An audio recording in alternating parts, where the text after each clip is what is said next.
माता नर्मदे हर गुरुजी। मात नर्मदे है। महाराज जी, आपका परिचय बताइएगा कि आपका कहाँ से कैसे यहाँ तक आना हुआ। ये यहाँ से 15-20 किलोमीटर पर चैनपुरा गांव पड़ता, मैया किनारे। हाँ। उसके ऊपर बहड़ी है, पहाड़ी। वहाँ मेरी कुटी है छोटी।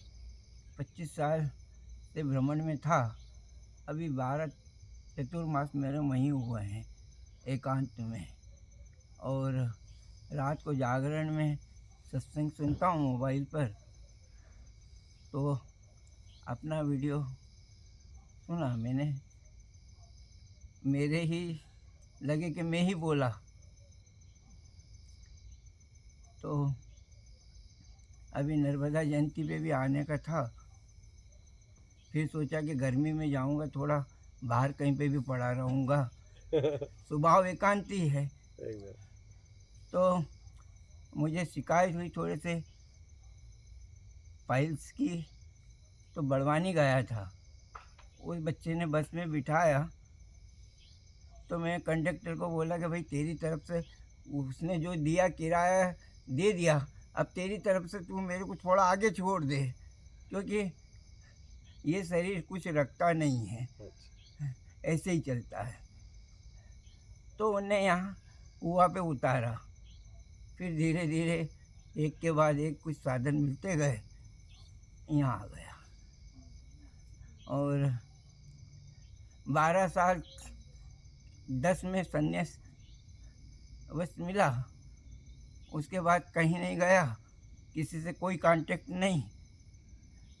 कुटी पे 12 चतुर्मास हुए और पहली बार यहाँ आया। यही छोटा सा परिचय है। परिचय तो परिचय होता है, ना छोटा और होता है ना बड़ा होता है। आदेश दोगे सब मिलके तो कुछ हृदय के उद्गार निकाल दूंगा। एकदम एकदम। बाकी आप लोगों की मर्जी। बाकी तो मैं बैठता हूँ उधर। अच्छा, और कोई आपके प्रश्न है? बस यहीं पे वो हुआ था नर्मदा वाले दिन जो आपकी चर्चा चल रही थी, हाँ। तो बोले या तो इधर बैठो या इधर बैठो। हाँ। अब मैंने बोला मैं इधर लायक भी नहीं और इधर लायक भी नहीं, तो मैं इधर बैठूं। 80 में भी नहीं हूँ और 20 में भी नहीं हूँ।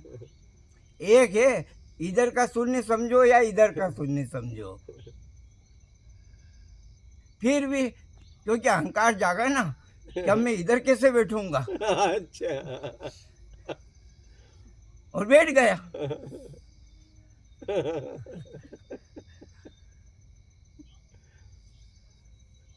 प्रश्न नहीं है नारायण, और वो भी नहीं है। 25-30 साल हो गए, भ्रमण भी काफी आप जैसा ही किया। केवल ये रहा कि आप एक में रहे, मैं एक साथ में रखता था, और न किसी को आगे चलने देता था न पीछे चलने देता था, अकेला चला मैया में भी।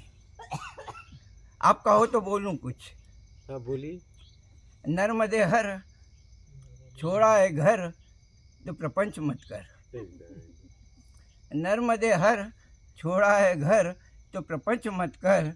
कम भोजन कम शयन, ज़्यादा भजन कर। नर्मदे हर। जो भजन नहीं करेगा तो रहेगा दर बदर। नर्मदे हर। खूब भजन कर, भवसागर से तर। नर्मदे हर। नर्मदे हर। नर्मदे है।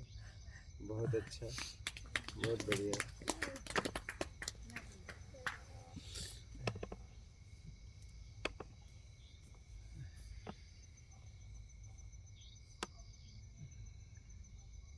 बस अपना कल्याण करना है और निकल लेना है। क्या समझ में आ रहा है बात? यहाँ निकलने के लिए अब पूरी तरह समझ में, बहुत तेजी से उसकी तरफ लोग बढ़ना चाहते हैं, क्योंकि समाज में आप भी देख रहे हो, मैं भी देख रहा हूँ कि पैसे के पीछे वही पागल हैं लोग। ज़्यादा से ज़्यादा हमें एक दूसरे को कहते हैं बहुत मानते हैं, लेकिन पता चला कि मानने के पीछे कुछ चाहिए था और कुछ चाहिए की वजह से कह दिया बहुत मानता हूँ। और तो हमने तो सोचा कि बहुत मानता है, बाद में समझ में आया कि यार मुझे नहीं, कुछ मेरे पास था उसको मानता था। अब वो चला गया तब समझ में आया कि वो उसकी वजह से मानता था। वो जब तक था तब तक नहीं लगता, जब तक वो रहता है ना तब तक नहीं लगता।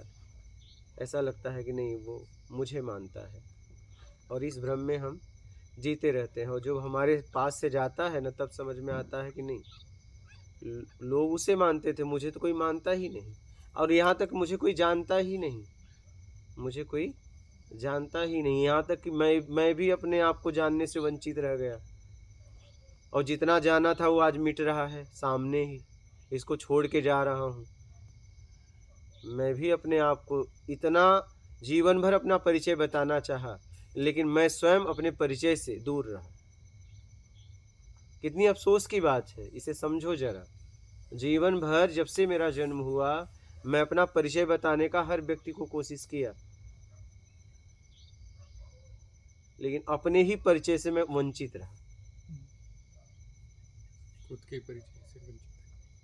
मतलब इतने में कितने लोगों का जीवन ऐसे चला जाता है।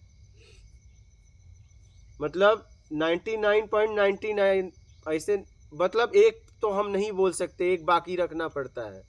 तो मतलब यही अपना परिचय समझ के निकल पाते हैं, बाकी तो 99% का परिचय का पता नहीं, बस अपना परिचय बताते हैं और अपने परिचय से खुद वो वंचित हैं। ऐसे में जिंदगी गुजर जाती है और पता नहीं चलता कि मेरा व्यक्तिगत अस्तित्व, वास्तविक अस्तित्व क्या है। नहीं, बनाए हुए अस्तित्व में जीते रहते हैं और एक दिन इसे छोड़ के निकल लेना, यही है जीवन की यात्रा।